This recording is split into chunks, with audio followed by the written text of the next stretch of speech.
की योजना की शुरुआत की गई है, इसके बारे में बताइए कौन कौन सी योजना की शुरुआत की गई है। आज बरवाड़ा के अंदर हमने अनेक योजनाओं की शुरुआत की है। इसके अंदर हमारे 3 वेलकम गेट है, एक हिसार रोड पे, एक टोहाना रोड पे और एक अग्रवाल रोड पे। और इसके अलावा 3 करोड़ 53 लाख रुपए से ज्यादा का टेंडर हमने जो हमारा जो स्वर्ग आश्रम है उसका करने का काम किया है, ताकि वहाँ भी, क्योंकि जो आदमी संसार के अंदर आया है उसको जाना है और अंतिम यात्रा जब हो तो वहाँ अच्छा साफ सुथरा और सुंदर जगह वो होनी चाहिए। और इसके अलावा भी हमारी जो कई गलियों की बात है जो पूरी हुई है उसका उद्घाटन करने का काम किया है, हमारा लेबर शेड बनाने का काम किया है। इसके अलावा भी और बहुत से काम बरवाड़ा के अंदर या तो उस पर काम चल रहा है, चाहे हमारा एसटीपी की बात हो, चाहे हमारी स्टॉर्म वाटर की बात हो, और चाहे हमारे जो BNR की जो वो सिमटेड सड़क की बात हो। हमारी 11.5 करोड़ रुपए की लागत से हमारी मॉडर्न मंडी जो है वो बन रही है, उसका काम भी अंडर प्रोग्रेस है। हमने कम्युनिटी सेंटर भी बनाने का काम किया है और उसका काम भी लगभग पूरा होने को है। हमारा स्टेडियम बहुत सालों से पड़ा हुआ था, वो लिटिगेशन के अंदर था, उसको भी क्लियर करवा करके अब उसको हमें टेंडर कर दिया और जो बाकी उसके और जो पैसे लगेंगे वो भी पास करवा करके एक अच्छा स्टेडियम हम यहाँ बनाने का काम जो है वो करेंगे। इसके अलावा भी जिस तरीके से मैंने चुनाव के अंदर कहा था कि बरवाड़ा को हम सुंदर शहर बनाने का काम करेंगे, हमने 3 करोड़ 70 लाख रुपए की लागत से 2 चौक भी अभी हमने पास करवाए हैं। चाहे तो एक हिसार साइड से आते हैं तो एंट्री पे, और एक चंडीगढ़ साइड से जब आते हैं तो उस एंट्री के ऊपर भी 2 शानदार चौक होंगे। और भी जो जो डिमांड पब्लिक से आती है, क्योंकि यहाँ माँ बनभौरी का मंदिर है, बहुत ही ऐतिहासिक मंदिर है, लोग बहुत यहाँ जाते हैं और वहाँ से जो हाईवे के ऊपर चढ़ने के लिए जगह नहीं थी, वो भी लगभग 7 करोड़ रुपए की लागत से हमने NHAI से पास करा करके उसको शुरू कराने का काम किया है, जिसमें कार्य लगातार चल रहा है। और आज मैं आपको कह सकता हूं कि जो हमारे काम जो चल रहे हैं या जिनके टेंडर हो गए हैं, ये सब काम आपके बीच में कंप्लीट हो जाएंगे। तो बरवाड़ा जिस तरीके के हमने जो कल्पना की थी कि हमारा बरवाड़ा शहर सुंदर शहर होना चाहिए, तो निश्चित रूप से सुंदर शहर बनेगा। मुझे ध्यान है कि जिस तरीके से चुनाव के अंदर, जैसे मैंने कहा था पहले भी, कि बरवाड़ा का हमने एक तरीके से नीचे से शुरू करने का काम किया, जीरो से शुरू करने का काम किया। हर जगह पे, चाहे वो गलियों की बात है, चाहे पानी की बात है, चाहे सीवरेज की बात है, चाहे जल भराव की बात है, बहुत ज्यादा दिक्कत परेशानियां यहाँ पे थी। और आज जो भी हमारी गलियां बन रही है, आप देख सकते हैं कि सिमटेड गलियां हमारी बन रही है। इसी तरीके से जब मैं बरवाड़ा के अंदर आया था चुनाव के अंदर, एक अहम मुद्दा मोती लुहार वाली गली का था। सारे शहर की ये बात थी कि अंदर से पूरी वो जो है पार होनी चाहिए।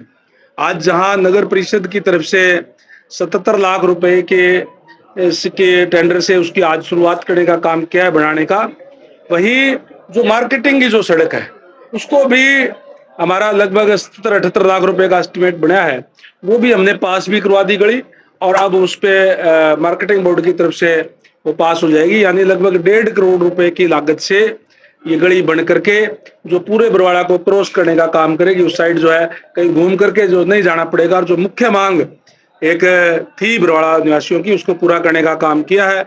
वहीं पिछले दिनों जिस तरीके से आपसे भी बात हुई थी, आपने भी जिस तरीके से बताया था कि बाढ़ के अंदर हॉस्पिटल के अंदर पानी भर गया था और वहाँ OPD की भी बड़ी दिक्कत आई थी। इवन हमें गांव के अंदर भी शिफ्ट करना पड़ा OPD के लिए भी, इस तरीके की दिक्कत परेशानी आई थी।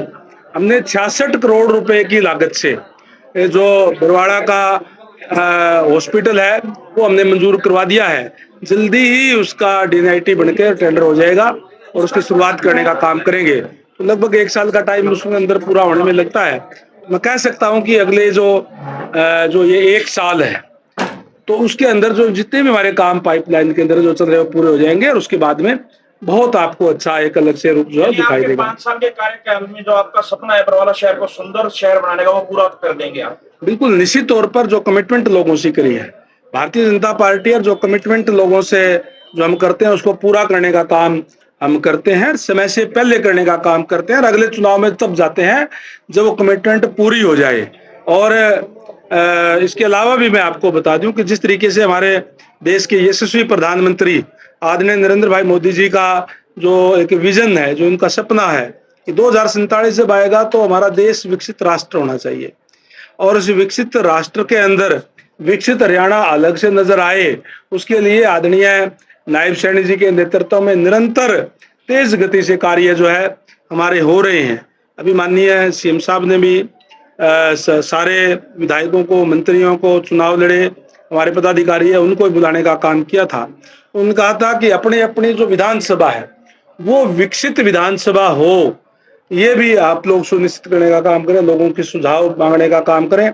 आज जो भी बरवाड़ा से जो मौजूद लोग आए हुए थे उनसे भी मैंने निवेदन किया है कि हमारे जो विकसित हरियाणा के अंदर विकसित बरवाड़ा हमारा अलग से हो, उसके लिए क्या क्या चीज और होनी चाहिए वो भी मैंने सुझाव आम लोगों से मांगे हैं। जो सुझाव आएंगे उनको भी हम पूरा करने का काम करेंगे। 17 जुलाई को प्रधानमंत्री यानी हरियाणा सरकार की क्या तैयारी है?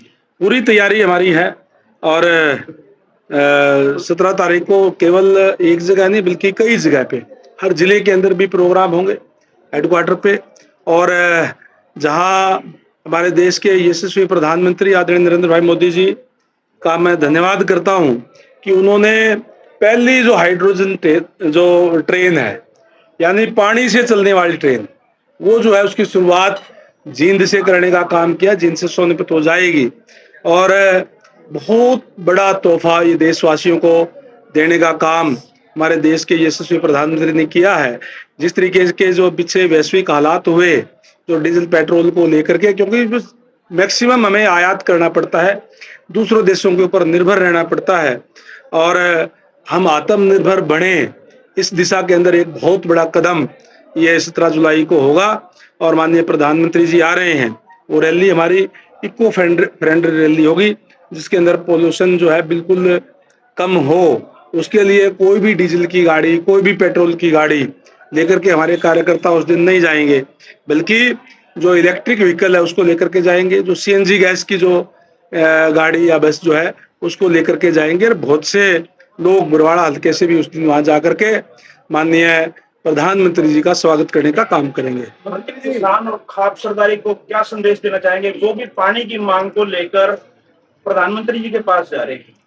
देखिए, मैं आपको बता दूं राजू भाई कि प्रधानमंत्री जी का जो नारा है कि हर घर में नल और नल में स्वच्छ जल, उसको साकार करने में हमारा डिपार्टमेंट लगा हुआ है।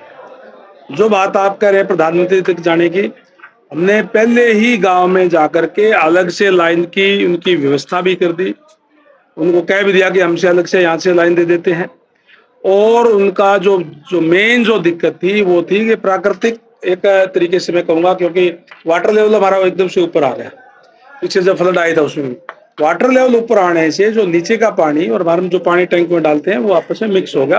क्योंकि आरबीसी का हमारा जो पहले जो उसका जो टैंक के जो फर्श वो बनाया होता था, अब जहां जहां भी हमें इस तरीके की दिक्कत आई है, खासकर दादरी, भिवानी, हिसार के हमारे 300 से ज्यादा ऐसे टैंक हैं जो वाटर लेवल ऊपर आने से वो टूट गए। तो प्राकृतिक आपदा है, इसके अंदर कोई कुछ नहीं कर सकता।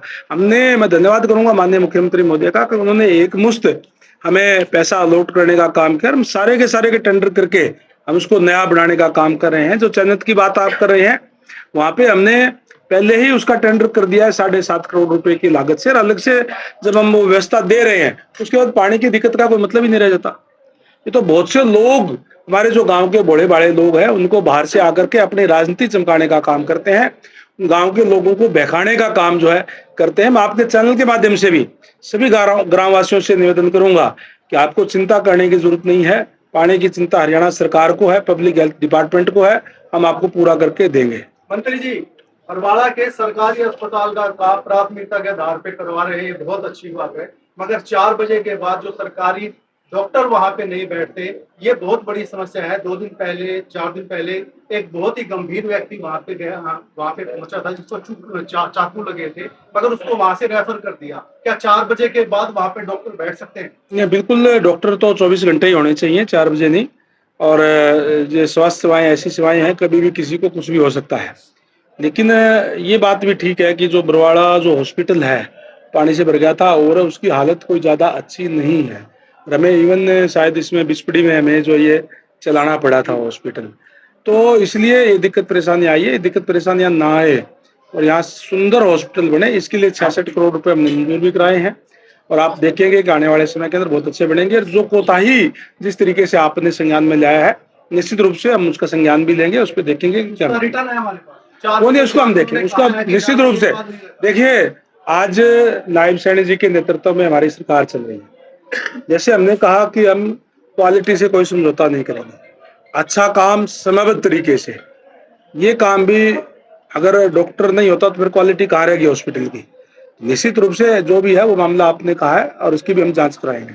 डॉक्टर वहाँ पे डॉक्टर ने खुद लिख के दिया कि 4 बजे के बाद यहाँ पे कोई देता, हमारे पास रिटर्न है, मैं आपको दे सकता हूँ। वो नहीं, मैंने कहा ना इसमें संज्ञान में लाऊंगा, मैं पता भी करूंगा कि मामला क्या है और आप मुझे व्हाट्सएप कर दें तो मैं आपको अच्छा होगा, कर देंगे। किस प्रकार से देखा जाए चयनित गांव के अंदर हर राजनीतिक पार्टी के नेता पहुंच रहे हैं और समर्थन देने की बात कर रहे हैं। वही डॉक्टर अजय सिंह चौटाला जी वहां पर गए थे तो उन्होंने ये एक बयान दिया था मीडिया के माध्यम से कि 24 घंटे में हमें कुर्सी सौंपो और यहाँ मैं पर नहर लाने का काम भी करूंगा। ये राजतंत्र नहीं है, प्रजातंत्र है। जी प्रजातंत्र के अंदर कुर्सी सौंपने का काम प्रदेश की जनता करती है और देश के अंदर देश की जनता करती है और प्रदेश की जनता ने कुर्सी सौंपने का काम नायब सैनी जी को किया है, भारतीय जनता पार्टी को किया है। यूं मांगे कुर्सी नहीं मिला करती, ये उनको पता होना चाहिए, लंबे समय तक राज चलाया है। मंत्री जी, कल फिर राजनीतिक गलियारे में एक चर्चा फिर जोरों से चल पड़ी है कि कुलदीप बिश्नोई जो कल के कार्यक्रम में थे फिर नाराज हो गए। ऐसा कुछ नहीं है राजू भाई, ये जो है कुछ कोई भी बात आज कोई मीडिया में चला देते हैं और वो आगे पढ़ते तो बाद में और आगे फॉरवर्ड पहले करते हैं। इस तरीके का आज सोशल मीडिया का जमाना है। कुलदीप बिश्नोई जी देखिए, एक प्रोटोकॉल बैनर नहीं हटाया, कोई एक सिस्टम है, सरकारी कार्यक्रम का एक अपना सिस्टम होता है। आज हम कोई भी समाज का, किसी भी समाज का कोई फंक्शन करते हैं, अपनी धर्मशाला में करते हैं तो हम आप किसी की फोटो लगाए क्या भी करें, अगर वही, क्योंकि आज जितने भी हमारे महापुरुष हुए हैं उनकी जयंती हम सरकारी स्तर पे मनाते हैं। जब सरकारी स्तर पे मनाते हैं तो फिर जिसकी हम जयंती मना रहे हैं उसकी फोटो लगती है, सीएम साहब की लगती है, प्रधानमंत्री जी की लगती है। एक प्रोटोकॉल है सरकारी जो भी प्यार के सारी फोटो हाँ बिल्कुल लगी होती है। आज तो मंत्री जी, तमाम नेता बरवाड़ा में बस स्टैंड तो बन गया, बस बस स्टैंड के अंदर नहीं जाती, इसके बारे में मैं यही तो कह रहा हूँ, आप लोग जो भी कमी है वो बताएं, उजागर करें, हम उसको पूरा करवाने का काम हम करेंगे।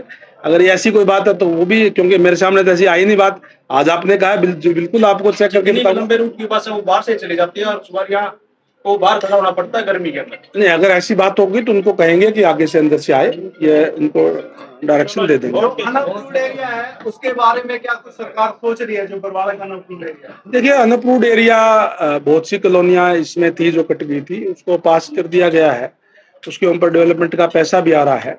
हमारे यहाँ भी मैं आपको बता दूं कि जब चुनाव में आया था तब भी रब गया, तब भी कई जगह पे इसलिए डेवलप नहीं हो रही, नई कॉलोनियां नहीं बल्कि जो पुराना शहर है, जो खासकर ये मोती लोहारा वाली गली इसके साथ ही लगता है, वहाँ भी बहुत से जो मकान जब से कोई पंचायत में थे तब से लेकर के अब तक वो नाम नहीं हुए और मैं वो सारी उस पर एक्सरसाइज कर ली गई है और माननीय मुख्यमंत्री महोदय ने और हमारे जो अधिकारी है उन्होंने कहा कि इस बार जो कैबिनेट मीटिंग होगी उसके अंदर वो एजेंडा आ जाएगा, वो भी उसमें एजेंडा ला करके हम वो उन लोगों को नाम करने का काम करेंगे और उसको भी रेगुलाइज हो जाएगा।